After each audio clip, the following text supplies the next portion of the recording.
Moto uliosababishwa na nyaya za umeme umesababisha baa iliyofahamika kwa jina la Abanelo pamoja na ofisi ya kuuza vifaa vya umeme katika mtaa wa Mzimuni, eneo la Kawe, kuteketea kwa moto, huku kikosi cha zimamoto kikikabiliana kudhibiti moto huo usisambae katika makazi mengine. Ifuatayo ni taarifa zaidi.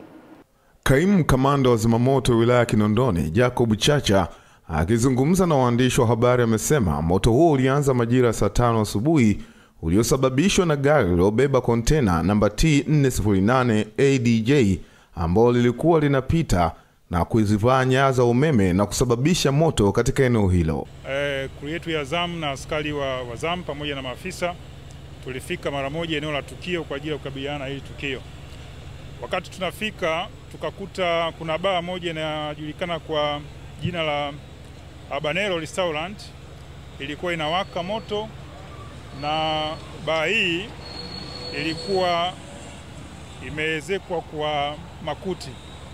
Kwa hiyo moto ulikuwa ni mkubwa sana na ulikuwa unasambaa kwa kasi kutokana na nature ya harufu iliyokuwa hapa.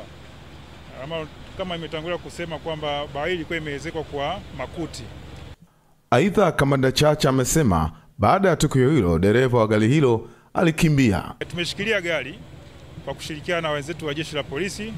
Tumeshikilia gari hili ambalo limesababisha chanzo hichi, lakini dereva alikuwa amekimbia na tayari vyombo vya dola vimeanza kumsaka popote pale alipo ili aweze kuja kuisaidia jeshi la polisi, lakini pia kuhakikisha kwamba hatua stahiki zinachukuliwa dhidi ya huyu ambaye amesababisha tukio hili.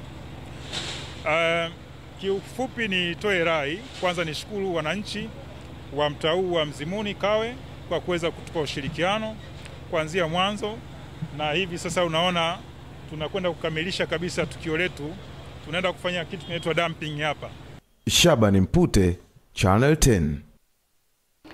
Naam, tungali tunaendelea na taarifa yetu ya habari na bado tuko kwenye habari za kitaifa.